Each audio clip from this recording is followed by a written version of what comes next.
175 years ago, when writing down the world's first computer program, Ada Lovelace remarked that computers might act on other things besides numbers, if suitable objects could be found. Far ahead of her time, Ada lacked those suitable objects. Our generation possesses them. In my research, I build computers that run on chemistry instead of electricity.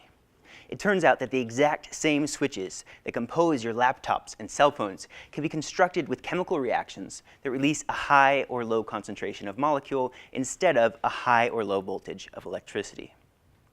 These switches are generally mixed into a liquid or embedded inside of a material. Right now, they can perform basic addition, calculate the square root of 9, or play a game of tic-tac-toe. In general, they're worse than electronics. They are slower, they're more expensive, they're difficult to power, but they have one key attribute that makes them particularly compelling. Their outputs are real physical molecules, which means that instead of lighting up pixels on a screen, chemical computers can directly manipulate the behavior of physical materials. For instance, one possible output molecule that chemical computers can release is a nanoscale building block, like a very tiny Lego, which combine together to form larger structures. By controlling the order in which these chemical building blocks are released, chemical computers can make technology that grows without needing a human to put it together. If wildly successful, you'll start to see non-biological materials programmed with traditionally biological behaviors. Airplane wings that heal, medicines that communicate with our bodies, skyscrapers that grow up from the earth. But there's a problem.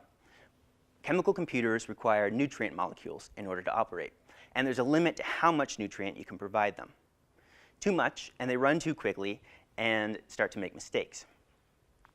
I've built a chemical power supply that can be mixed in with the rest of the computer to hand out fresh nutrients on demand when necessary. This extends the lifespan of the computer and allows it to perform more advanced operations.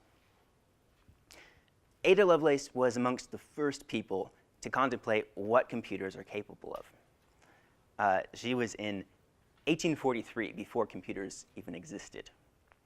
Since then, the computer revolution has come to define the modern age we live in. I believe our generation is poised to spark a second computer generation, a second computer revolution, by using chemical circuits to allow programs to run outside of the computer in the real physical world. Thank you.